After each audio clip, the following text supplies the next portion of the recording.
नमस्कार दोस्तों, आपका हमारे चैनल पर फिर से स्वागत है। दोस्तों, जब पांडव और कौरव राजकुमारों की शिक्षा पूर्ण हुई तब उन लोगों ने गुरु द्रोणाचार्य को गुरु दक्षिणा देना चाहा।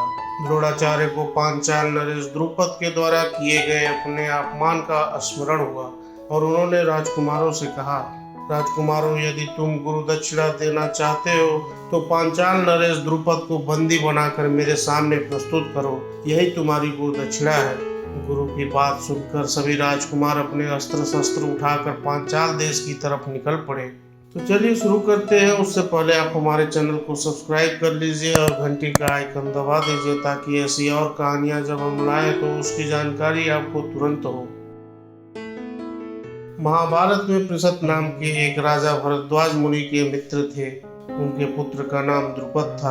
वह भरद्वाज आश्रम में रहकर द्रोणाचार्य के साथ ही शिक्षा ग्रहण करता था। उस समय द्रोण और द्रुपद अच्छे मित्र थे। द्रोण पढ़ाई में बहुत अच्छे थे लेकिन द्रुपद कमजोर थे। तो दोस्त होने के कारण जब भी कभी द्रुपद को परेशानी होती थी, द्रोण उनकी पूरी मदद करते थे। एक दिन द्रुपद ने द्रोण से कहा कि तुम मेरे सबसे अच्छे मित्र हो। जब मैं राजा बनूंगा तब तुम मेरे साथ रहना। मेरा राज्य, संपत्ति और सुख सब पर तुम्हारा भी मेरे समान ही अधिकार होगा। जब राजा पृषत की मृत्यु हुई तो द्रुपद पांचाल देश का राजा बन गया। दूसरी तरफ द्रोणाचार्य का विवाह कृपाचार्य की बहन कृपि से हुआ। कृपि ने अश्वत्थामा को जन्म दिया। एक दिन दूसरे ऋषि पुत्रों को देख अश्वत्थामा भी दूध के लिए रोने लगा, लेकिन गाय न होने की वजह से द्रोणाचार्य उसके लिए दूध का प्रबंध नहीं कर सके। इस बात से उन्हें बहुत दुख हुआ। एक दिन जब द्रोणाचार्य को पता चला कि उनका मित्र द्रुपद राजा बन गया है तो वे बचपन में किए उसके वादे को ध्यान में रखकर उससे मिलने गए।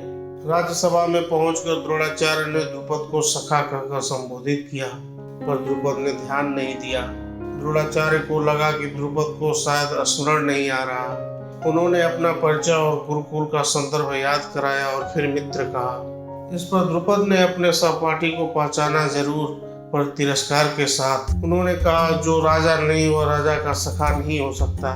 बचपन की बातों को बड़े होने पर कोई मतलब नहीं होता।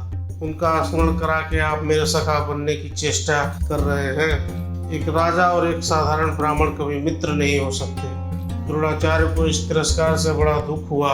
उन्होंने इसका बदला लेने का निश्चय किया और हस्तिनापुर आ गए। एक दिन युधिष्ठिर और राजकुमार एक मैदान में गेंद से खेल रहे थे।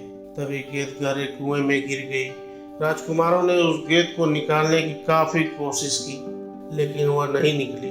राजकुमारों को गेंद निकालने का असफल प्रयास करते द्रोणाचार्य देख रहे थे। उन्होंने राजकुमारों से कहा कि मैं तुम्हारी ये गेंद निकाल देता हूँ, तुम मेरे लिए भोजन का प्रबंध कर दो। द्रोणाचार्य ने अभिमंत्रित तिनकों के मदद से कुएं में से वह गेंद निकाल दी। राजकुमारों ने जब यह देखा तो उन्हें बड़ा आश्चर्य हुआ। उन्होंने ये बात जाकर पितामह भीष्म को बताई। सारी बात जानकर भीष्म समझ गए। भीष्म आदर पूर्वक द्रोणाचार्य को हस्तिनापुर लेकर आए और उन्हें कौरवों व पांडवों को अस्त्र विद्या सिखाने की जिम्मेदारी सौंप दी। गुरु को गुरु दक्षिणा देने के लिए राजकुमारों ने पांचाल पर आक्रमण कर दिया था। दुर्योधन के नेतृत्व में कौरवों ने पहले आक्रमण किया। भयंकर युद्ध हुआ, लेकिन कौरव परास्त होकर पीछे भागने लगे। ये देखकर पांडवों ने आक्रमण आरंभ किया। भीम और अर्जुन के पराक्रम के आगे पांचाल नरेश की सेना हार गई और अर्जुन ने द्रुपद को बंदी बनाकर द्रोणाचार्य के सामने प्रस्तुत किया। द्रुपद को देख द्रोणाचार्य ने बोला, हे द्रुपद, अब तुम्हारे राज्य का स्वामी मैं हूँ। मैं तुम्हें अपना मित्र समझकर तुम्हारे पास आया था, पर तुमने मित्रता स्वीकार नहीं किया था। क्या तुम अब मेरी मित्रता स्वीकार करते हो? द्रुपद ने लज्जा से सर झुका लिया और बोले, आपको अपना मित्र न मानना मेरी भूल थी। मेरे हृदय में पश्चाताप है। मैं और मेरा राज्य आपके अधीन है। आपकी जो इच्छा वो करें। द्रोणाचार्य ने कहा, तुमने कहा था मित्रता समान वर्ग के लोगों में होती है, अतः मैं तुमसे बराबरी का भाव रखने के लिए तुम्हारा आधा राज्य लौटा रहा हूँ। और इतना कहकर द्रोणाचार्य ने गंगा नदी के दक्षिण तट का राज्य द्रुपद को वापस कर दिया। आज के लिए बस इतना ही। हम कल फिर आएंगे नया अध्याय लेकर। यह अध्याय आपको कैसा लगा हमें हमारे कमेंट बॉक्स में जरूर बताइए। हमारे चैनल को सब्सक्राइब करिए और घंटी का आइकन दबाइए और अपने दोस्तों को शेयर करिए। धर्म की जय हो, अधर्म का नाश हो।